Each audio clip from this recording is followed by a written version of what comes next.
একটা বিষয় খুব হাসির এবং খুব মজার এবং খুব জটিল। অনেকে বিষয়টা বুঝতে পারে না। বোঝার চেষ্টা করতে থাকে কিন্তু বুঝতে পারে না। বিষয়টা খোলামেলা আলোচনা করি। বিষয়টা হচ্ছে একজন পুরুষ যখন বিয়ে করেন তিনি তার শ্বশুরবাড়িতে গেলে তার জন্য মোটামুটি একটা আয়োজন হয়।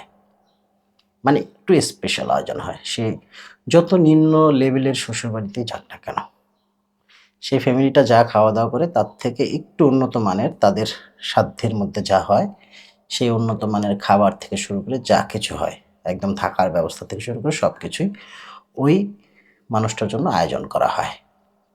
কিন্তু ওই বাড়ির মেয়েটাকে যখন ওই মানুষটা বিয়ে করে তার বাড়িতে নিয়ে গিয়েছে, তার জন্য কিন্তু এই আয়োজনগুলো করা হয় না। মানে নারী তারা এই জিনিসটা পায় না। পুরুষরা এই জিনিসটা পায়। কেন পায়? কারণ হচ্ছে একজন পুরুষের জন্য তার শ্বশুরবাড়িটা ক্ষণস্থায়ী, দীর্ঘস্থায়ী নয়। সে যাবে, রিটার্ন চলে আসবে মেহমান হিসেবে। কিন্তু ওই নারীটা যখন সে তার স্বামীর বাড়িতে গেল, ওটা হচ্ছে তার নিজের বাড়ি। তার মানে এতদিন যে তিনি তার বাবার বাড়িতে ছিলেন, সেটা তার নিজের বাড়ি না। এখন ওই যে মানুষটা সে তার নিজের বাড়িতে চলে আসছে, এখন তাকে আপ্যায়ন করার জন্য কেউ নেই। কেন নেই? কারণ ওই জিনিসটা কারো মাথাতেই নেই যে এই মানুষটার জন্য কিছু করতে হবে।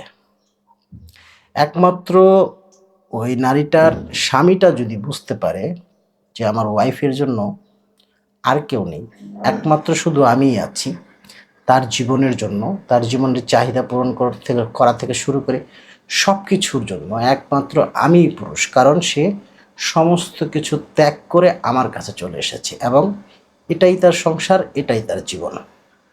যখন ওই পুরুষটা এই বিষয়টা বুঝতে পারে, তখন ওই নারীটার জন্য তার জীবনটা হয়ে যায় সুখ এবং শান্তির।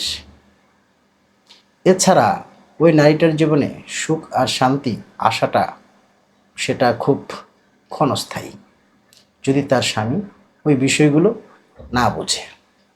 আর ওই স্ত্রী যখন তার স্বামীকে নিয়ে তার বাবার বাড়ি যায়, তখন সে চেষ্টা করে তার হাজব্যান্ডের জন্য যতটুকু যা হয় সে আপ্যায়নটা যেন করাতে পারে।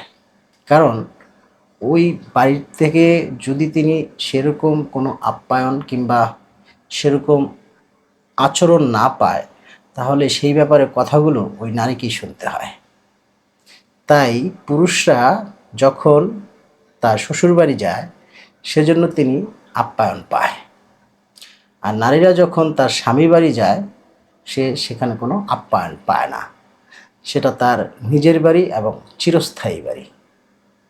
বিষয়টা যতটুকু খোলামেলা করে বোঝানোর চেষ্টা করেছিলাম, আসলে বোঝাতে পারলাম কিনা জানি না। চেষ্টা করে বুঝে নেবেন। মানে বিষয়টা অনেক বড় এবং জটিল।